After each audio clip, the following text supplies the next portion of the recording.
Benjamin Martin no longer walks on this earth.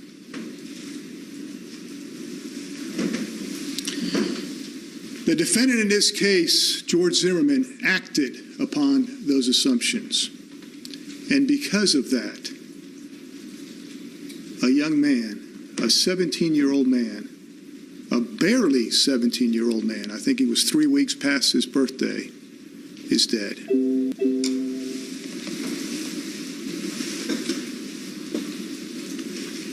Unfortunately, this is one of the last photos that will ever be taken of Trayvon Martin. And that is true because of the actions of one individual, the man before you, the defendant, George Zimmerman.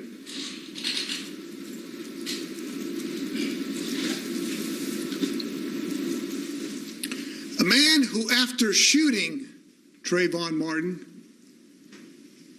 claims to not have realized that he was dead. And what did he do? Do you recall what the testimony was about what he did after? Did he render or attempt to render the same aid that those heroic officers from the Sanford Police Department did, who didn't wear the mask that they normally would wear, but gave mouth-to-mouth, performed CPR in an attempt to bring life back into that young boy? Did he do that?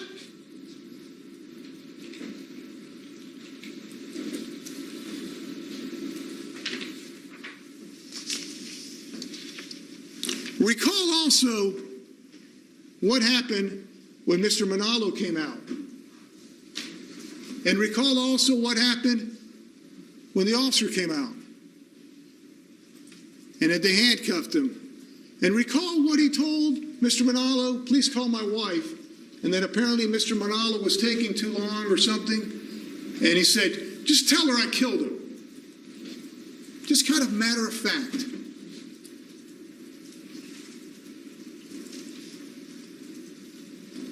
Those acts, those actions speak volumes of what occurred that evening, Sunday evening.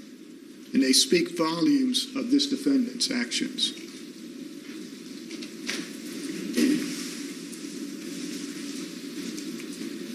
Sunday, February 26th, 2012, at 7:09 p.m. at the retreat at Twin Lakes Townhomes. Now, you're obviously aware that the shooting actually happened minutes later. In fact, I think because of the recording that was made, we were actually able to precisely determine when that fatal shot occurred. And it occurred at 7:16 and 55 seconds. But I would submit that the events leading up to this murder actually occurred not just earlier that Sunday evening, but months before. And why do I say that? Even though Trayvon Martin wasn't there months before, why do I say that the events leading up to this occurred months before?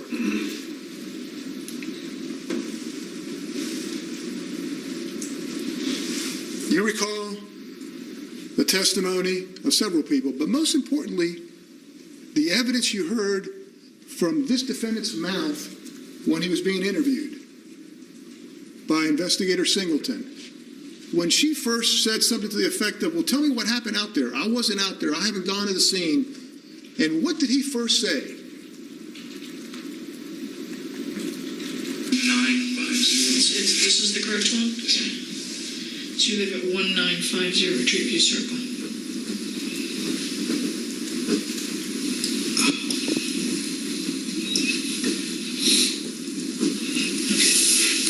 I'm just going to keep quiet and you tell me the story. You tell me what happened tonight, okay? Just tonight? Yeah, or whatever led up to this. Anything you want to tell me about what happened and why it ended up what it ended up to where this boy got shot. Okay. The neighborhood has had a lot of crimes.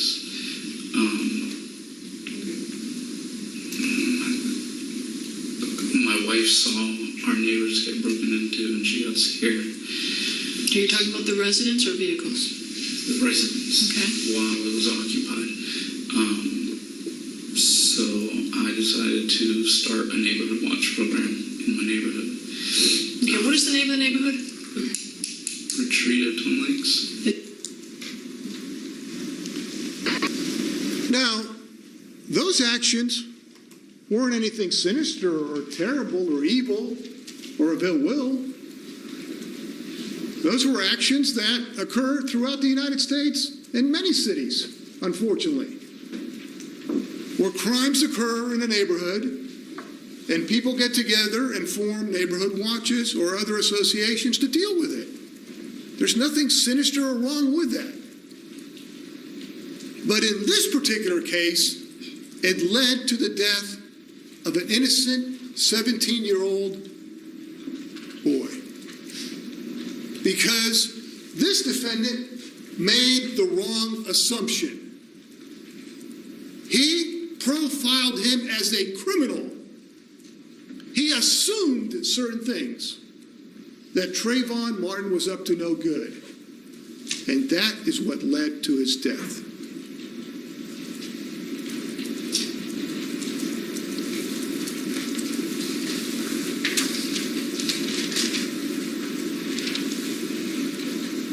Trayvon Martin, he was staying, he was there legally.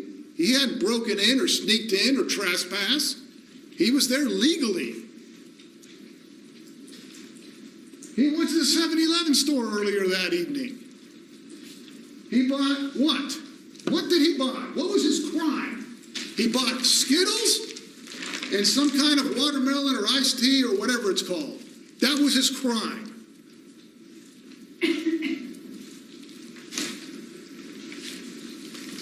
He had $40.15 in his pockets.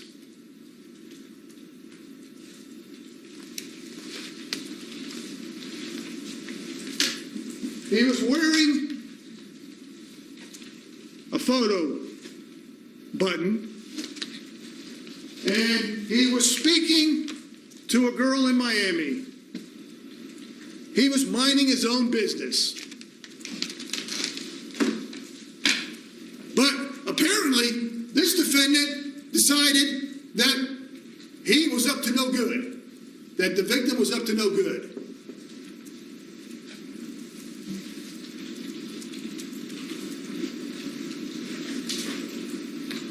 What had Trayvon Martin planned for that evening? To watch a basketball game with his younger, I guess you'd call him stepbrother or friend, the son of his father's fiance. That's where he was headed back home.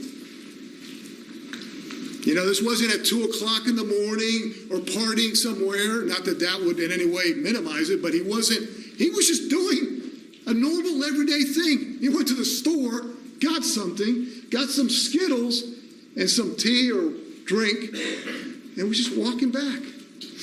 Now it was raining. He was wearing a hoodie. Last I heard, that's not against the law. But in this man's eyes, he was up to no good. He presumed something that was not true. Now, what's ironic about this, neighborhood watch, and you heard from Ms. Dorville and you heard from officers, etc. Again, that's a respected thing that we encourage citizens to do.